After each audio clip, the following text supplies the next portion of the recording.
झारखंड की हेमंत सोरेन सरकार अपना दूसरा बजट पेश करने जा रही है। राज्य सरकार के इस बजट की ओर कोयलांचल के व्यवसायी काफी उम्मीद लगाए बैठे हैं। धनबाद के व्यवसायियों से बातचीत की संवाददाता अरुण वर्णवाल ने। अर्थों की लगातार मूल्य वृद्धि के कारण महंगाई चरम पर और उस क्रम में 3 मार्च को राज्य सरकार अपना कार्यकाल का दूसरा बजट प्रस्तुत करने जा रही है।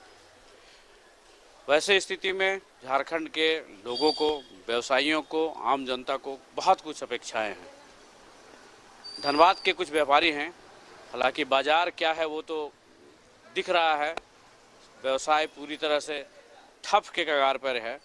और वैसी स्थिति में इन व्यापारियों की क्या कुछ राज्य सरकार से इस बजट में अपेक्षाएं हैं, जुड़ेंगे सीधे उनसे और बात करेंगे। मतलब जो झारखंड के लघु उद्योग है और सूक्ष्म उद्योग से उसको प्रोत्साहन करें, जिससे हम अपने जो सीमावर्ती और भी राज्य और जिला है, जिससे हमारे झारखंड को बहुत कंपटीशन मिलता है इन सब चीज़ों से, तो ये हम लोग के लिए बहुत चुनौतीपूर्ण होता है। तो एक प्रोत्साहन मिलेगा और जब सब्सिडी मिलेगी तो जो अदर फैक्टर जो इंक्लूड हो रहे हैं प्राइस राइज करने में, वो सब के लिए बहुत हेल्पफुल होगा। ये जो बजट सरकार का आया है, महंगाई बेतहाशा बढ़ती जा रही है।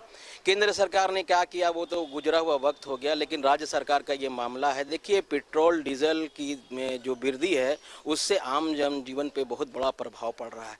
केंद्र सरकार को तो अपने टैक्सेस कम करनी चाहिए थी, लेकिन अभी यहाँ पे मामला है राज्य सरकार, तो राज्य सरकार को सीधे तौर पे अपने हिस्से की वैट कम करके राज्यवासियों को देखिए राहत देने की आवश्यकता है। पिछले सेंट्रल गवर्नमेंट के द्वारा बजट पेश की गई थी, तो व्यापारियों के साथ साथ आम जनों को भी निराशा हाथ लगी थी। अब राज्य सरकार अपनी दूसरी बजट अनुपूरक बजट लेके आ रही है।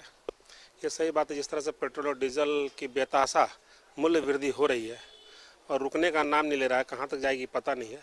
इससे कहीं ना कहीं सारे व्यापार पे, सारे रोजगार पे, सारे आम जन पे इस पर प्रभाव पड़ रहा है। सरकार अगर इसमें चाहे तो वैट कम करके लोगों को राहत दे सकती है और हम लोग की अपेक्षा भी है कि राज्य सरकार इसमें कुछ ठोस पहल करे। कोरोना काल से व्यापार की स्थिति बहुत दयनीय है।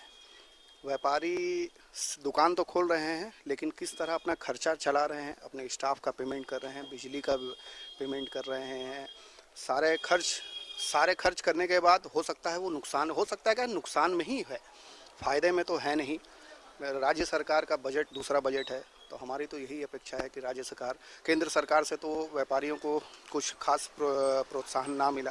राज्य सरकार कम से कम कुछ वैट पेट्रोल और डीजल पर वैट घटा दे। राज्य सरकार से यही अपेक्षा है कि कोरोना काल के लॉकडाउन में व्यापारियों की कमर टूट चुकी है, तो व्यापारियों के ऊपर भी जरा ध्यान रख के ही बजट बनाया जाए। राज्य सरकार, केंद्र सरकार के बजट ने इस बार आम आदमी को एकदम घोर निराश किया है, दुखी कर दिया है। और सबसे ज्यादा अगर कोई क्रश होता है तो मध्यम वर्गीय है। बड़े वर्ग को टैक्स में कमी बेसी का कोई अंतर नहीं पड़ता है, लेकिन मध्यम वर्ग जो है हर एक तरफ से पिसता आ रहा है। हमारी उम्मीदें बस रह गई हैं हेमंत सरकार से।